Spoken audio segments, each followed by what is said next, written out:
Você chegou agora no mundo da tecnologia e ouve tanta gente falar em júnior, pleno, sênior, não sabe o que significa? Chegou no vídeo certo. Salve rapaz, meu nome é Marcelo Caon e agora eu vou falar um pouco sobre os três principais níveis de senioridade, que são como são conhecidos aí no mundo da tecnologia, que são os níveis júnior, pleno e sênior. Vou explicar as principais características em cada um deles, o que eles fazem no mercado, numa empresa, quem é responsável pelo quê, as atribuições, as responsabilidades. Todo ano surgem mais de 150 mil vagas só no mercado nacional, sem considerar o mercado internacional, que também é enorme e tem muitas vagas sobrando, e não tem gente suficiente para suprir essas vagas. O mercado não consegue produzir profissionais capacitados anualmente para conseguir suprir essa demanda. A gente vê muitos layoffs, aí, as demissões em massa e tudo mais, mesmo assim tem muita vaga aberta. Tem empresa que acaba sendo obrigada a fazer os layoffs e demitir bastante gente por questões aí de corte de orçamento e tudo mais. Porém, às vezes 3 meses depois elas se recuperam e contratam, às vezes muitos dos que elas tiveram que deixar aí, às vezes novos profissionais e vão se adaptando, né? É como eu sempre digo, o mercado ele é quase orgânico, ele está sempre evoluindo e se readaptando às condições a ele mesmo. O mercado de tecnologia está sempre em mudanças e a gente tem que se adaptar e conseguir sobreviver a isso, ir para frente, evoluir, continuar aprendendo, às vezes mudar de área, se vê que a área não tá mais vingando, não está mais dando certo, a gente muda, não tem problema. O mercado é assim e é assim que ele funciona. As empresas, o mercado da tecnologia, ele acabou criando essas três divisões que a gente chama dos níveis de senioridade.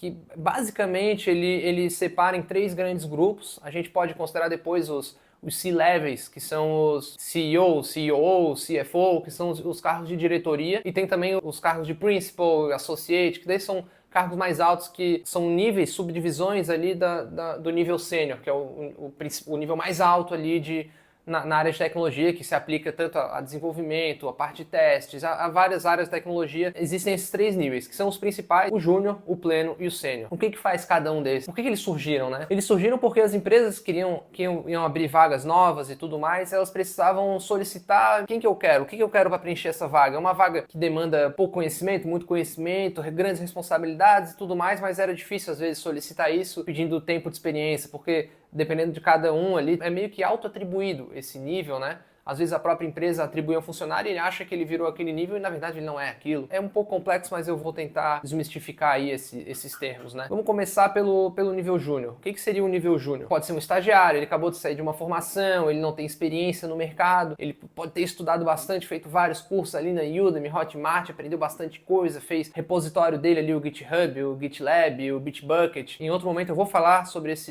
o que é um repositório e tudo mais de código, mas vamos supor, esse profissional ele estudou bastante e tal, ele tá querendo ir pro mercado, mas ele ainda é cru, ele não sabe o que ele vai enfrentar ali, os desafios reais, é muito diferente, né, o que a gente estuda e o que o mercado pede da gente em produção, que a gente chama, né, a produção ali do projeto é muito diferente de toda a teoria que a gente aprende num curso, técnico, tecnólogo, que nem eu já falei em outro vídeo. E esse júnior, ele tá querendo trabalhar e ele tem o conhecimento, às vezes a vaga solicita conhecimento na linguagem tal, em métodos ágeis, em alguma coisa assim, às vezes pede alguma experiência, o que é meio que sacanagem de algumas empresas pedir experiência para uma vaga de nível júnior, sendo que o júnior ele tá ali para aprender. Ele é como se fosse um trainee, um padawan da empresa, ele tá ali para aprender, ele não tem responsabilidades, ele tem ali para aprender, evoluir e a empresa pegar aquele cara e treinar ele para ele virar um bom profissional e depois de algum tempo. Não tem tempo pré-definido. Um júnior pode virar pleno ali depois de 2 anos, acontece. Eu já vi um cara que eu até já contei essa história, eu trabalhava numa empresa e veio alguns estagiários lá, que eles não eram bem estagiários, mas eles entraram para aprender ali, eles trabalhavam meio período e tudo mais, e teve um cara ali que ele era fora da curva, ele já veio, ele era curioso, sentava ali comigo e tal, com os outros programadores, aprendia, querendo discutir, indagava e tal. Em 6 meses ele já estava sentado programando junto com os desenvolvedores ali, o cara completamente fora da curva.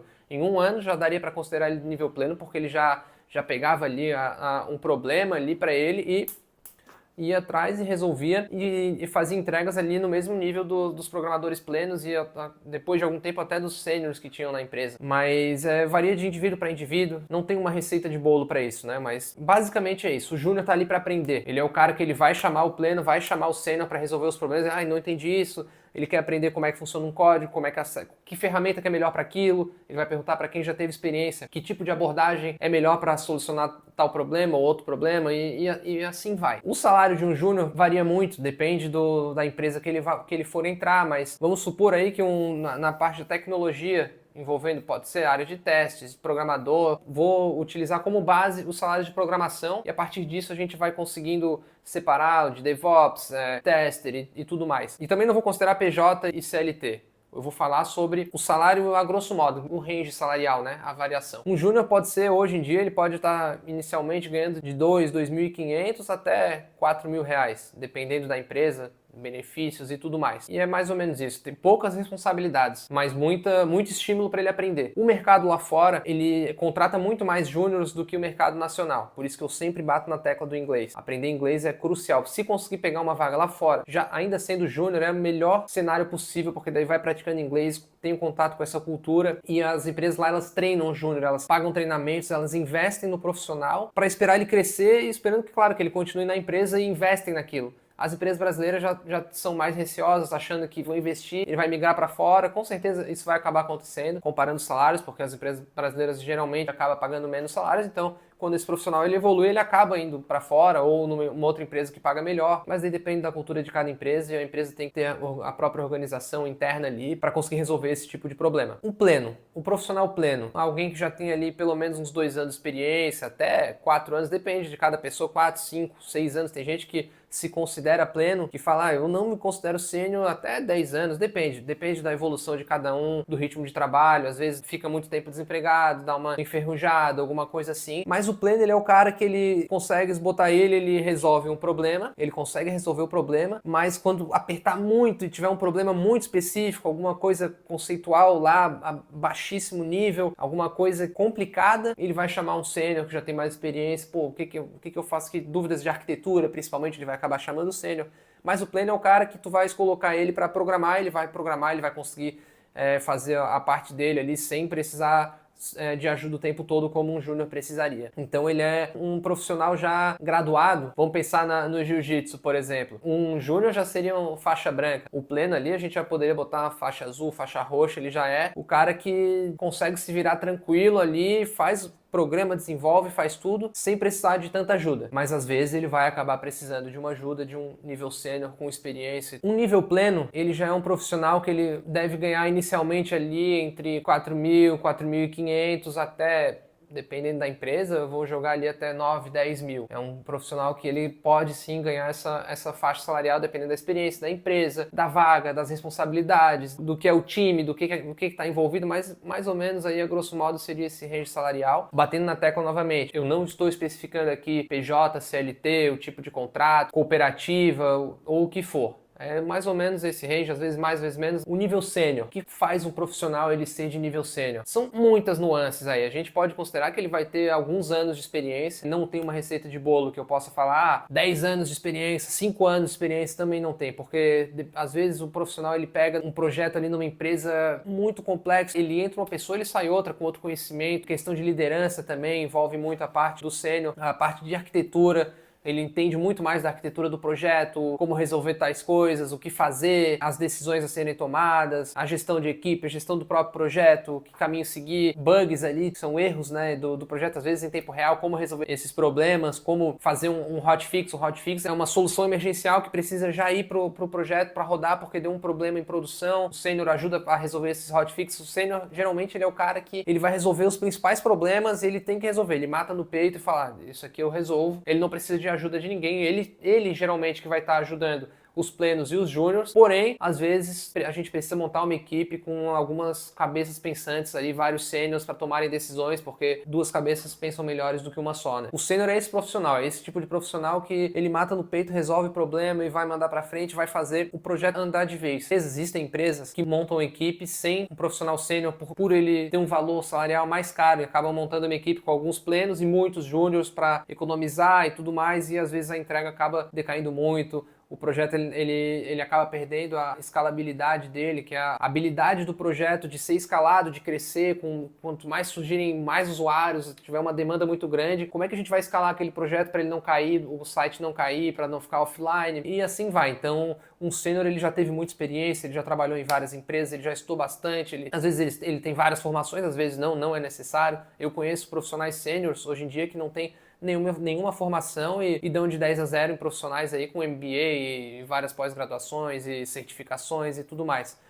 Então é isso, um sênior é o cara que ele é o cara, o sênior é o cara da equipe ali, ele é o cara. Vou falar um pouco rapidinho aqueles outros níveis que eu tinha comentado antes. Um sênior ali, quando ele já tem uma certa habilidade na equipe e tudo mais, ele pode ser promovido a principal, que é como se fosse um degrau a mais ali dessa senioridade. Depois ele tem ainda o nível de associate, que ele é quase um diretor e tal, ele ajuda nas tomadas de decisões, de arquitetura e tudo mais, apesar de existirem os cargos de arquitetura, por isso depende da estrutura de cada empresa. A gente tem a parte de arquitetura, que é o profissional que ele desenha o projeto ali, ele sabe quais tecnologias vão ser utilizadas, como escalar aquele projeto e tudo mais. É complexo, é difícil de se passar essa informação, cada empresa às vezes vai ter a sua própria estrutura organizacional e vai acabar mudando. Muitas empresas não existem os cargos ali de principal, associate e tudo mais. Muitas delas, principalmente as startups, têm os C-levels, né, que são os cargos ali, são os diretores, né, os famosos diretores, o famoso CEO, que é o diretor executivo. Daí tem a parte financeira, a parte de organizacional, de tecnologia, o CTO, que são tão famosos também. São os chiefs, né, que são os diretores, o C-level. Muitas empresas têm as subdivisões de Senior Software Engineer nível 1, 2 e 3, por exemplo. Mid-level Engineer, que seria o pleno, programador pleno, né, um engenheiro de software, um engenheiro é um pouco diferente do programador, eles até mudaram essa nomenclatura pelo fato de o engenheiro ter mais conhecimento da estrutura, não ser só um cara que senta ali e fica digitando código e manda o código para frente para outra pessoa. O engenheiro ele tem muito mais noção da estrutura toda e muito mais responsabilidades. Hoje em dia, um profissional de nível sênior pode estar ganhando aí, dependendo da empresa, de 8.500, 9.000 até 20 mil reais. Hoje em dia tem empresas no Brasil que pagam 30 mil reais para um profissional desse. Então varia muito, né, de empresa para empresa, do porte da empresa, do que a empresa espera, se é uma empresa de tecnologia focada em tecnologia, se é uma software house, que software house são essas empresas que produzem software sob encomenda, né, tu contrata essa empresa para ela produzir um software para ti, é como se fosse uma fábrica de software. Como transacionar entre evoluir a carreira entre esses níveis de senioridade? Basicamente é experiência, conhecimento, muito conhecimento com certeza. Quem gosta de estudar e focar em cursos, eu super indico, é o que eu falei em outros vídeos aí, não é necessário ter graduação superior, tecnólogo, certificações, mas quem gosta é bom, é sempre bom. Conhecimento é o que domina o mundo, é o que move o mundo, né? Então, quanto mais a gente estudar, é melhor, com certeza, e mais experiência é o que vai definir um profissional júnior, pleno e sênior, com toda certeza, é o que vai separar os homens dos meninos e a gente vai conseguir decolar a carreira com conhecimento e experiência. Então, é sempre, desde o início, buscar a experiência, já fazendo cursos técnicos, nem se já estivesse fazendo cursinho no próprio Udemy, já criar um perfil no LinkedIn e conhecer, adicionando pessoas, interagindo, montando lá a sua experiência, fazendo freelances e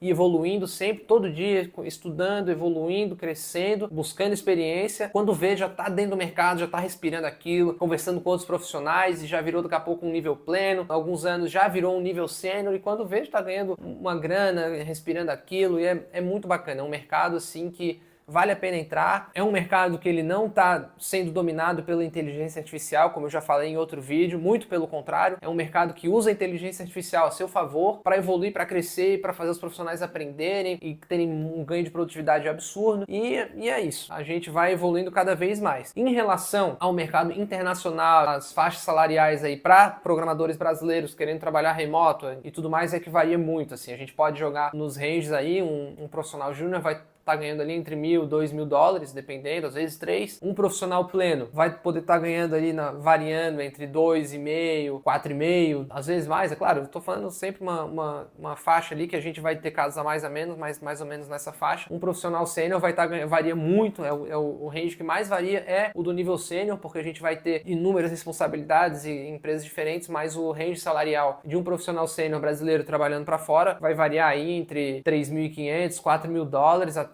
até muito mais, 10 mil por aí. Em poucos casos, algumas exceções, a gente vai ter profissional brasileiro ganhando mais de 10 mil, principalmente morando aqui, né? Se estiver morando fora, daí é uma outra realidade, acaba ganhando muito mais. Um profissional sênior lá fora, morando lá, principalmente se for americano, né? Se não for estrangeiro, um profissional sênior consegue ganhar ali fácil 12 mil dólares, às vezes 20 mil dólares. Se pegar os super salários aí das Big Techs, a gente tem profissionais ganhando 20, 30 mil dólares e é uma realidade assim para poucos, mas tem como chegar lá, né? Com muito esforço. Então é isso, rapaz. Eu espero que eu tenha ajudado a clarear um pouco as dúvidas aí, os questionamentos sobre esses 3 principais níveis de senioridade no mundo da tecnologia. Eu espero que isso ajude vocês a chegarem lá e irem atrás do seu lugar ao sol. Valeu, até a próxima!